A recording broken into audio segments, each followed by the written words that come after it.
Dime qué es lo primero que piensas cuando mencione las palabras que voy a mencionar. Jaime Bateman Cayón. Profeta de la paz, creatividad,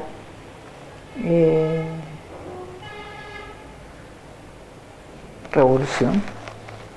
La primera memoria que tienes con este personaje que llamas un profeta de la paz, ¿cómo se conocen? Yo me acuerdo de Bateman que andaba en un jeepcito, como esos de la posguerra, segunda posguerra mundial, en un jeepcito para arriba y abajo por Bogotá y como en reuniones en cervecerías, en cafeterías. Esa es como la primera imagen, como una persona que andaba en el carro, pero yo no sabía muy bien quién era, porque pues para mí todo eso, yo era recién llegada a la organización y para mí todos estos personajes pues obviamente no les conocía la identidad, no tenía historia con ellos porque yo llego nueva y sin militancia previa. Entonces son como unas figuras que veo que se mueven, pero yo no les mido la importancia que tienen todavía en esa construcción. Una vez conoces a Jaime Bateman Cayón, ¿qué tanta es la influencia que él tiene en tu militancia? Pues él tiene como una influencia creciente, porque yo no estaba en la estructura de él, porque más él era el jefe, pero por un lado pues hay toda una cuestión afectiva, y lo otro yo creo que la influencia es sobre todo la primera impresión de la primera conversación que tengo con él, que es una persona que confía en los demás y que sabe leer a los demás. En ese caso era en un momento donde la organización, el grupo del M inicial iba a hacer una operación con un carro que era de mi casa, y que yo entré en pánico, porque era un carro legal, y yo dije, ¿cómo van a usar eso en un operativo?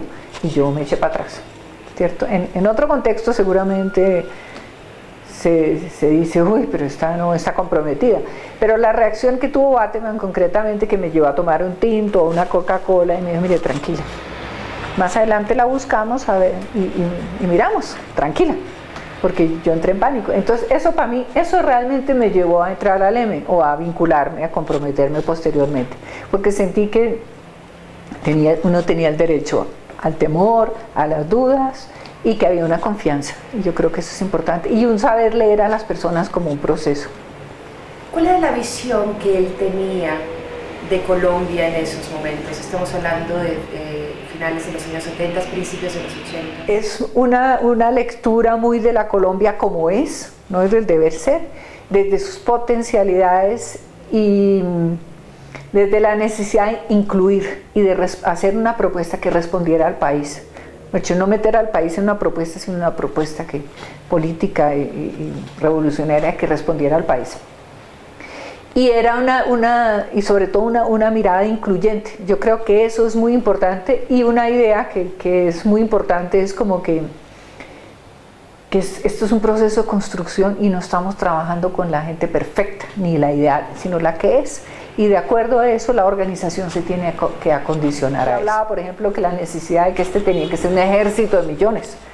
¿Cómo es un ejército de millones? Pues obviamente tiene que ser una estructura de acuerdo a cómo es la gente, amplia, ¿cierto? Y obviamente con miles de problemas también, porque pues somos seres humanos que tenemos miles de dificultades, porque no somos esquemas. O sea, se rompe toda esa idea clásica del hombre nuevo, del hombre perfecto, el revolucionario que tiene cierta condición, sino toda una posibilidad. Yo creo que ahí es muy importante la propuesta política y esa idea como de proceso y de construcción permanente. Sí veía la necesidad de la lucha armada para lograr esos objetivos. ¿Cómo abordaba él este aspecto de la lucha armada? Pues como la abordó el M, ¿no? Es por un lado que la lucha armada tiene que estar vinculada a la política. No hay una lucha armada por fuera de la política, no hay una lucha armada por fuera de la propuesta. Es decir, no tienen sentido las armas si no hay una propuesta. ¿Cuál era la propuesta de él específica en el uso ético de las armas? En el cuidado y en la política, es decir, se trata de unas armas que hagan el menor daño posible. Yo creo que eso es importante, ¿cierto? Y en el cuidado de la gente. Es decir, tú no puedes decir que defiendes a la gente y le haces daño, ¿cierto? O sea, es decir que el desgaste que genera la guerra sea el mínimo posible. Y además yo siento que en el M siempre eran importantes como las acciones con final feliz, ¿cierto? Es decir, que tuvieran una buena salida, como el caso de la toma de la Embajada de República Dominicana. ¿Qué hace él ahí? Hay una toma para liberar a unos presos políticos, para hacer una denuncia de los derechos humanos, ¿cierto? Pero que se estanca, porque ninguna de las partes ¿y qué hace Bateman? Él trasciende el conflicto y dice, no, aquí lo que hay que buscar es una salida para el país, y hay que plantear una salida política a esto.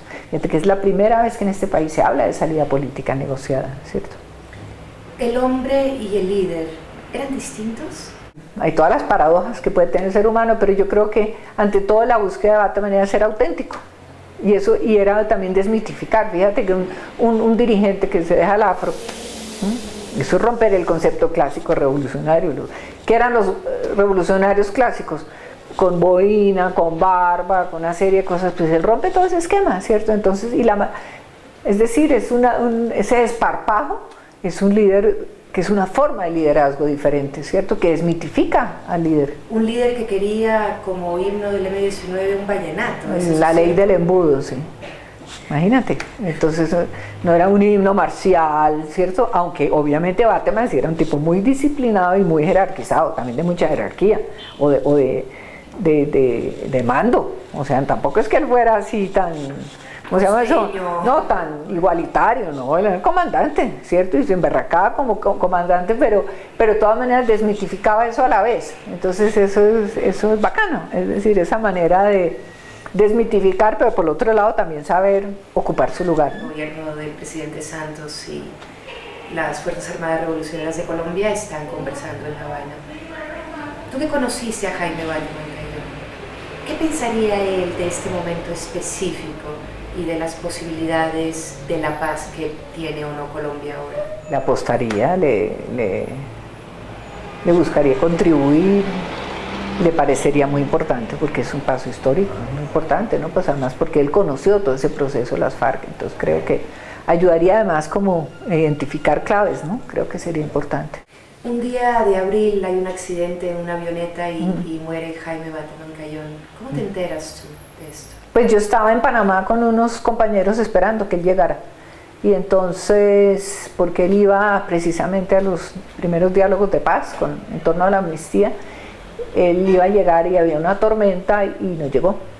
Entonces nos quedamos esperándolo y empezó toda esa incertidumbre de que no llegó y empezamos a buscar. O sea, nos enteramos porque no llegó cuando debía llegar, cuando debía aterrizar en Panamá. ¿Cómo se sintió esa pérdida? Uy, durísimo. Yo creo que es de los huecos negros más tenaces para todos y personalmente también, porque era como, ¡ah! Y ahora, pues es un dolor así impensable. Sí, yo siempre me acuerdo de esa época, pues el tiempo va borrando de alguna manera, pero era como un hueco negro, era un hueco así sin fin. ¿Cuál crees que es ese legado específico que dejó Bateman a Colombia como nación, como país? Una manera distinta de hacer la revolución, una idea de revolución que además lo reencontré en estos días. Bateman decía, ser revolucionario es no hacer las cosas dos veces igual, ¿sí? O sea, no solamente un ideal, sino esa posibilidad de transformación hacia afuera, pero también la capacidad de repensarse todo el tiempo. Eso es muy importante. Una manera distinta de hacer política, más colombiana, más una forma de leer la realidad. Y por supuesto la idea de la paz como un proyecto político y la democracia. ¿Y esa huella específica que dejó en Veragrado? ¿Esa huella?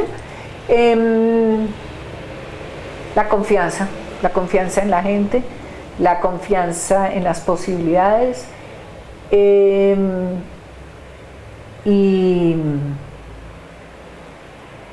eso, de que somos seres cambiantes, que siempre tenemos que estar pensándonos, que tenemos que cambiar.